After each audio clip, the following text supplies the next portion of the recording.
Hello and welcome to another MCP Anime Talk. I'm Scott. I'm Wade. And today we're talking One Punch Man. Episode 3. Episode 3. Trace. And again, it's really good. Yeah. Yeah, it's getting more ridiculous. It's awesome, but then it has its comedic timing. And I was watching it and I was thinking, of all the things it could remind me of, it reminded me of the movie Scream. Let me explain. Scream is technically a parody of the slasher genre, but by being a parody, still a great slasher movie. Yes.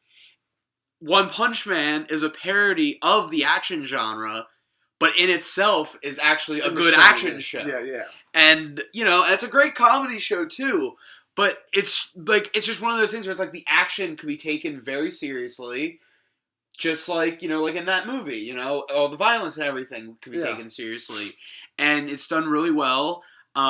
So in this one, Saitama and Genos are trying to find the House of Evolution. Yes.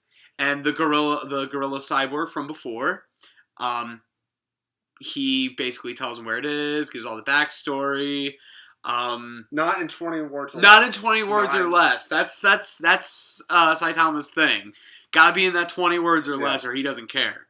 Action, man. Action. My God. What I love about the show is when it's normal and plain, it has like the plain animation, but when actions happen, you got the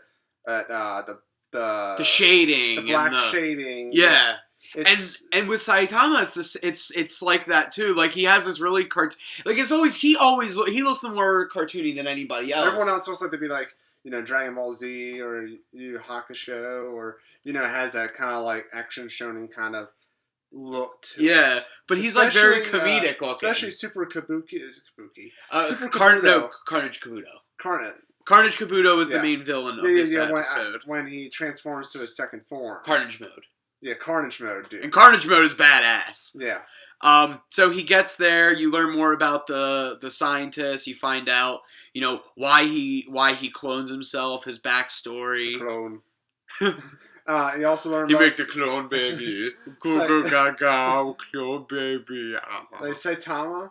You find out how he trained. Yes. And, you find out more. You find out that Genos' hair can turn into an afro. Yes. There's a great moment where Genos fires his fire blast at Kabuto, and he blows it back, and literally he blows, and it goes back, and he gets all caught on fire, and he doesn't turn to ash or anything. He just somehow acquires a beautiful blonde afro. Yeah. Great action, again, the story that they're telling is really interesting, funny. The only complaint I'd probably have is at some point in the show, I think when they come back from commercial break, we go back to the backstory of the professor, and it's or the doctor, whatever, and it's we did this in the beginning. We know that we got his point, but then we go back and he's still reiterating the same point. I don't think we needed that. It's a small complaint. Yeah, I was going to say, no offense, that's nitpicking, I think. It's a small complaint. I think we did not need to go, because, I don't know, I feel like his arc is done. Because he says... It could be. Because you never know. Just because this is done, the House of Evolution is, what happens with that. But that doesn't mean he's done and the house is done. Yeah, that's what I'm saying. If there's continuation, I'll let it slide. But to me, it didn't seem like there was going to be a continuation with him. I think it was just kind of like a starting arc for a bigger picture. So it's a small little nitpick. It's not a big deal. There's only one way to find out. We got to go to episode 4. But as for episode 3, I give it a 5 out of 5. There's no reason why you shouldn't be watching this show. Yeah, if you've got an internet connection, obviously that's how you're watching this. So if you have an internet connection, there's no excuse why you shouldn't be watching this show. One Punch Man is awesome, and again, watch one episode. It speaks for itself. I'd probably give it I hate doing the point system, but 4.5 out of 5. You're really gonna let that? Yeah, it's not a perfect episode. It had that little tiny flaw. To me, it was a flaw.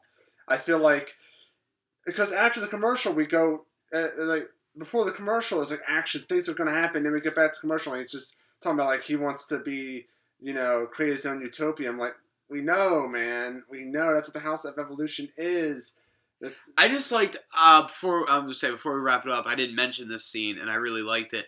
I did like the part where he's finally about to fight Saitama, and all of a sudden, like right before he attacks, he like backs off. Yeah, I like that. And he's like scared, and it's like he's like apparently he's such a good superhero that like even when no one knows it, like he has that presence, and I'm like I feel like this is something that's gonna play up in future episodes. Yeah, I can't wait. So what did you guys think? What did you think of One Punch Man episode number 3? What did you think about the previous episodes leading up to this one? Let us know in the comments down below. Let us know what shows you'd like us to review on future episodes. You also hit the subscribe button down there. You'll get access to the Mint Condish Podcast, more episodes of MCP Anime Talk, the Video Shamers, the Mint Condish exclusives. We just had Matt Daly not too long ago, comic book writer. We're going to have one with singer and guitar player for Autumn Flames. We'll let you know when that comes out. So until next time, we'll catch you guys later. Yep.